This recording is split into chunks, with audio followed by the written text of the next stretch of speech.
आपका स्वागत है तेरे बिन अधूरा में भाग दूसरा।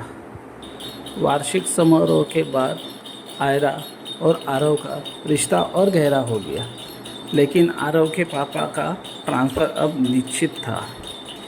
दिल्ली जाना ही होगा।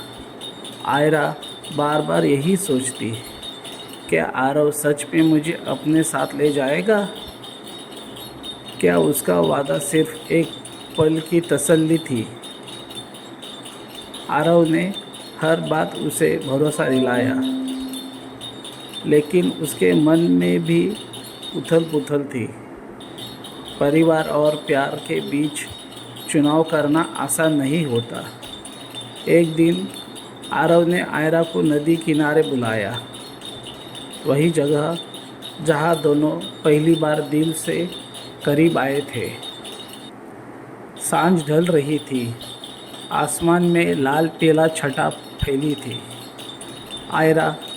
आरव ने गहरी सांस ली। पापा चाहते हैं कि मैं दिल्ली चलूं और वही पढ़ाई आगे बढ़ाऊं, लेकिन मेरा दिल वो यही अटका है। तुम्हारे साथ मैं उलझ गया हूँ, परिवार या तुम्हारा साथ। आयरा ने चुपचाप पानी की लहरों को देखा। उसके मन में डर था कि वो शायद आरव अब उससे दूर चला जाएगा। कुछ देर खामोश रही, फिर आयरा ने धीमी आवाज़ में कहा, आरव, मैं नहीं चाहती कि तुम्हारे कारण तुम्हारे परिवार को दुख पहुंचाए, लेकिन मैं ये भी जानती हूँ कि अगर तुम चले गए तो मैं फिर अकेली रह जाऊँगी। मेरा दिल कहता है कि हमारा रिश्ता इतना मजबूत है कि दूरी इसे तोड़ नहीं पाएगी, लेकिन तुम्हारा फैसला तुम्हें लेना होगा। आरव ने उसके हाथ पकड़ लिए। आयरा, वादा करता हूँ, चाहे मैं दिल्ली जाऊँ या यहीं रहूँ, तुम मेरी ज़िंदगी का हिस्सा रहोगी। अब मैं तुम्हें कभी अकेला नहीं छोड़ूंगा। कुछ दिनों बाद आरव के पापा ने साफ कर दिया, बेटा, हमें दिल्ली जाना ही होगा, लेकिन अगर तुम चाहो तो पढ़ाई यही पूरी कर सकते हो। आरव ने फैसला किया, मैं रहूँगा, क्योंकि मेरी पढ़ाई और मेरा सपना दोनों यही पूरे हो गए। सबने बड़ा सपना देखा है। आयरा, यह सुनकर आयरा की आंखों से खुशी के आंसू बह निकले। उसने पहली बार बिना झिझक के आरव से कह दिया, हाँ, मैं तुमसे प्यार करती हूँ और हमेशा करती रहूँगी। आरव मुस्कुराया और उसे अपनी बाहों में भर लिया। इस बार न कोई डर था, न कोई अधूरापन। आरव और आयरा अब एक दूसरे से अपने दिल की बातें कह चुके थे। दोनों के लिए यह रिश्ता किसी सपने से कम नहीं था, लेकिन सपनों की दुनिया से निकलकर ज़िंदगी की असली राह उतनी आसान नहीं होती। आरव के पापा को जब पता चला कि उसका बेटा इस छोटे शहर की लड़की से इतना जुड़ गया है, तो उन्होंने साफ कह दिया, आरव, तुम्हें पढ़ाई करनी है, आगे करियर बनाना है।